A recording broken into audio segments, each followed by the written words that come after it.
Welcome to Annotate and Equate lecture. So Matplotlib has a method called text, which allows us to add text inside a plot. We can also add mathematical expressions. So if I click on this link here, it takes me to the official website on Matplotlib, where writing mathematical expressions. So I'd encourage you to check out this particular web page when you have the time, and it's at the matplotlib.org/users/mathtext.html. Okay, so hopping back into the Jupyter Notebook kernel. So we're going to import the Matplotlib as always, and the NumPy module, and the Matplotlib inline.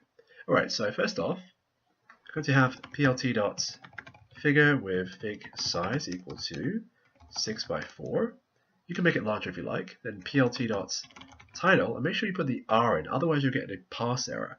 And then we'll have a docstring, and I'm going to put in equations, and then a mathematical formula of this new line here. So we start off with a $, then a backslash, and then have alpha greater than backslash beta, and then we end off with a $. And then font size equal to, let's say, 30. Then plt.show. Okay, so I'm just going to scroll down so we can see the output in totality here on this.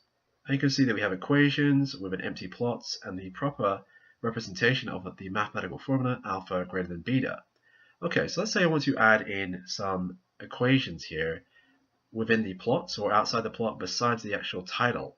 What we can do is have plt.text method, and if I hit shift and tab, you can see the various parameters, which are x and y for the coordinates and s for the string. Okay, so I'm going to just put in 1 and 1 for now. We can change that later if we need to. Then I'm going to put in a docstring, and this is going to be the $, starting off with, then backslash sum underscore x. Now the underscore represents a subscript, and then the caret sign represents a superscript. So backslash again for a shorthand version of infinity. Then we'll have x with underscore I. Then end off with $, and then we'll have font size equal to 40. Okay, so just run that for now. Okay, it's not too bad for our equation, but I don't really like the fact that it's in this position. I want to move it down to around this location here. So what I'm going to do is, if you recall, the one here represents the up and down, and the one here represents the left and right. Okay, so I'm going to drop this down to, let's say, 0.5. That's not too bad, but I actually want to have that a little bit lower so we can have a legend here later. So I'm going to drop that down to 0.4, and also just so this doesn't touch so closely to the edge of the graph. Alright, that's much better.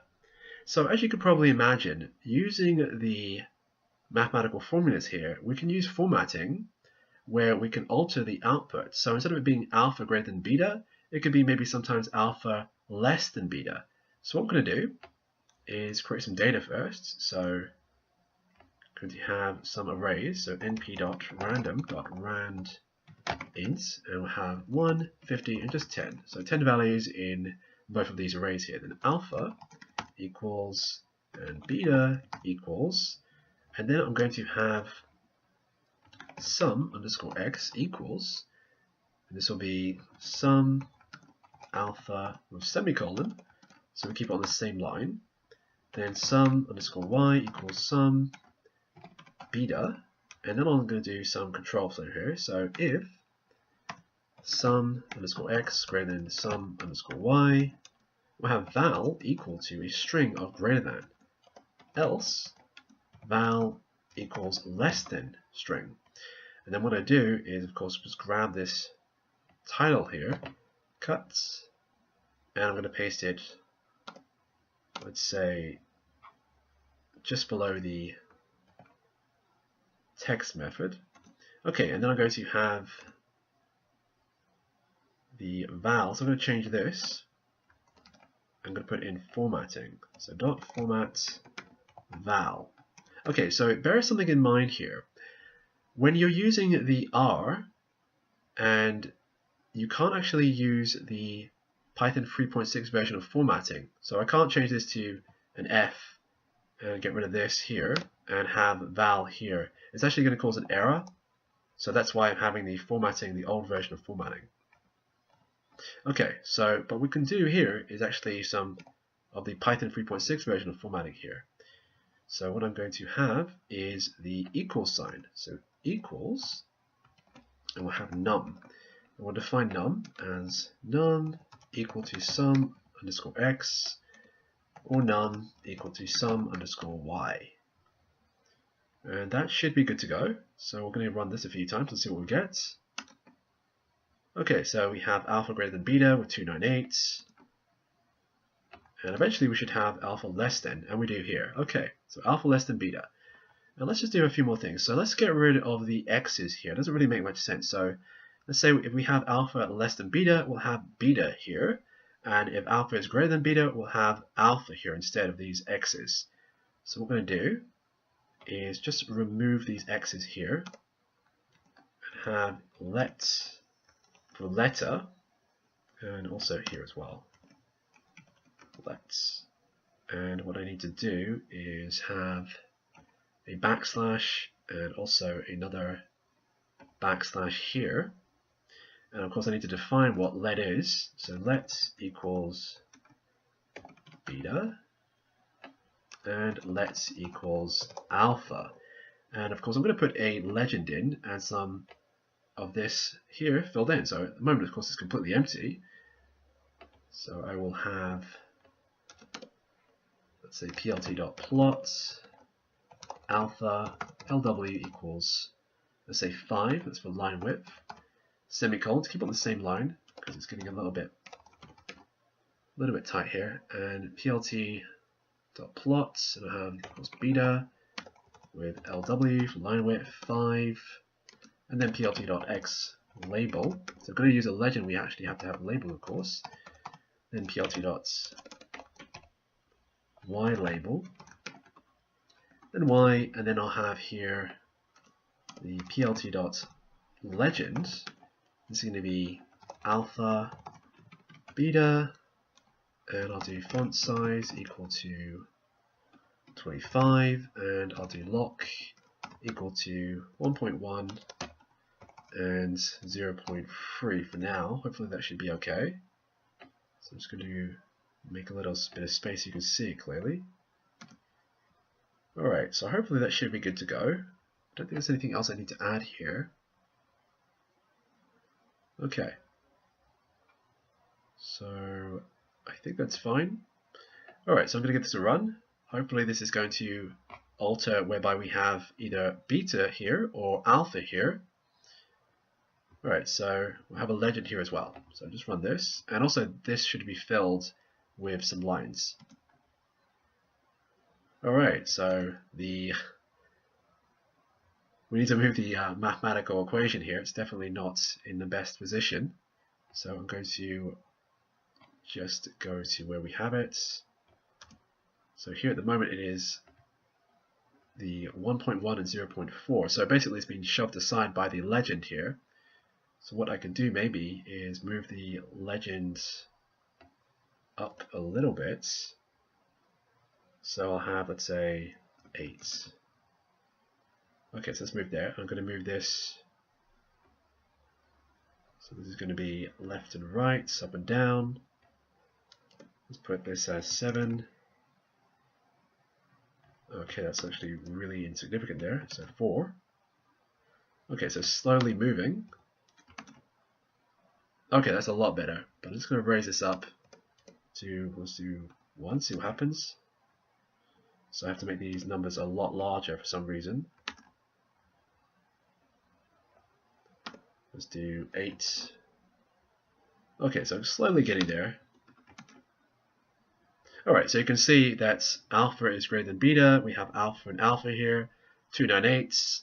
And let's take a look. So alpha, so you can see alpha is the blue line, so it's mostly over the orange line, so that makes sense. Let's try a few more times. So alpha is less than beta, so you have beta here, 277.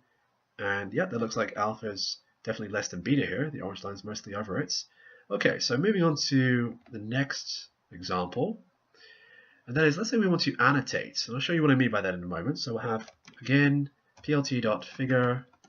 We'll have fig size equal to 6 by 4. Then I'm going to have text equals, so text1 equals plt.text, and I have 1.5, so it's the coordinates here, so the x and y. We'll have hello world, and then I'm going to have font size equal to 20 and color equal to R for red, and then I'll have, oops, just make sure that's all there. Okay, and then I'll have text2 equals plt.text. I'm going to have 0.5, 5, and a doc string. So this is an awesome, if I can type it, awesome course. And then I'll do font size equal to 25, color equals M for Magneta, style equals italic. Then I'll have BB box. This is a dictionary. So you put a dictionary here, so equal to, and then face color. And what you're going to have is some padding. So this is going to have a box around our text. And then alpha, remember to have the colon there because it's a dictionary we're working with here. And the pad is what we want here. So that determines the size of the overall, the amount of the box that is surrounding our text. In this case, it's going to be, this is an awesome course. Okay, and then we'll have plt.plots. This is going to be 0, 2, 4, 1, and 6. Then LW for line width equal to 5, and then color equal to blue. And then I'll do plt.tight. So that just makes it a little bit neater. It's not essential. And then plt.show. We'll add some annotation in a moment. I'll show you what I mean by that. Okay, so this is a little bit too much, so I'm going to move things around a little bit here. Okay, so I'm going to move the hello world. I'm going to move that down a bit. So we have it at 1, see what happens. Okay, that's not too bad. And I'm going to make this a lot smaller. So we have it at 25, so I'll do 14. Okay, it's a lot better now. So you can see that the padding, if I changed it to, let's say, 15, or let's do 16. So it's a little bit larger. We'll do 24. So you can see it's increasing, or I could do, let's say, G for green, and so on. Alright, and lastly, let's say I want to put in some annotation. So I'll just show you what I mean by that. Plt annotate, and this is going to be arrow here. So you can probably guess now it's an arrow that we're going to be adding. Then x, y equals 2 and 4.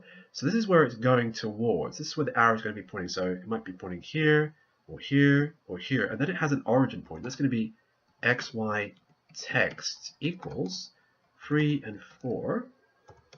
And we'll have arrow props equals a dictionary. It's going to be face color equals, let's just say red, and shrink, not shrunk, shrink, 0.1. Okay, that should be good to go. Run this and see what we get. So you can see arrow here, it's pointing to this particular location. So the x and y text represents where the arrow starts from, the origin points, and the xy represents where it's going towards. So if I move this to, let's say, 1, and see where it goes. So it's pointing towards hello world, and if I change the shrink, the larger the number, the smaller the actual arrow will be. So let's say I do 5.5. So you can see it's a lot smaller here. So that's why I put it to 0.1. And of course we can change the color if need be. So I'll do, say, cyan. Alright, so moving on from that, we're going to have one more example. And so we're going to import the time module. So import time, and then we'll have t equals mp.arange of simply 0, 5, and then a float number of 0.01, which is going to be our step size, and then s equals mp.cos for cosine, 2 times mp.pi times t. That's going to be used to create some waves on our plots. Okay, then I'm going to have a for loop, so for I in range of, let's say, 4, and we'll increase it to 6 later on. And then I'll have plt.plots. It's going to be TSLW equals 2 for line width, and then color equals B blue. And then we'll have plt.annotate, and I'll have here local max. And this is simply going to have an arrow that's going to be generated pointing to every peak of our waves. Alright, and then I'll have I, and then xy for where the arrow is going to be pointing. So I, then 1, and then I'll have xy text for the origin of the arrow. It's going to be 3 and 1.5. Then font size equal to 15. Arrow props equals dictionary of face color. So it's the color of the arrow. It's going to be R for reds. And shrink equal to 2. Okay, this should be fine. And then what we need to do is add time.sleep, 2-second interval, then plt.ylim.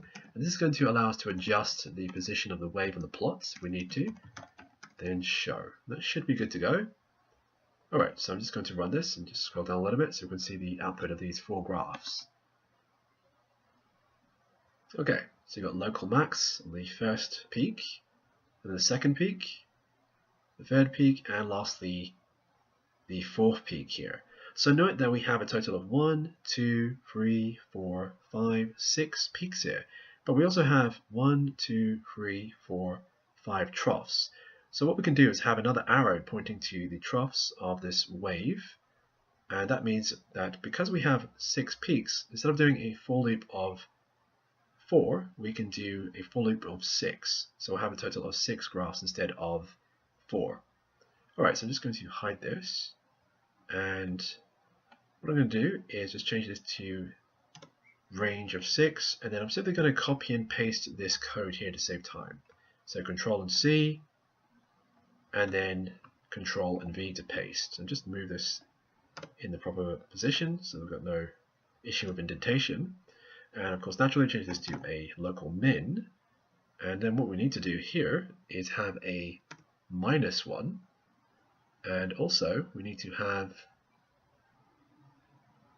here a -1, and we're going to also have here a 0.5 plus, and this is going to allow us to have the arrow pointing in the opposite direction, or rather the lower part. So we'll have an arrow pointing here. Okay, so just going to hide this. And that should really be good to go, but I'm just going to change the color. So I have this as, let's say, G for green. Alright, so I'm going to run this now, and hopefully this should be working fine. Right, so you can see that we have the local min, we have 2 arrows here, we have a total of 6 graphs being generated. There should just be 1 more local max, and that's it. Great, so you can see there's 2, 3, 4, and 5, and 6. Okay, great. So that concludes my lecture on annotation and equations. I hope this has been insightful, and if you have any questions, feel free to ask in the Q&A. Thanks.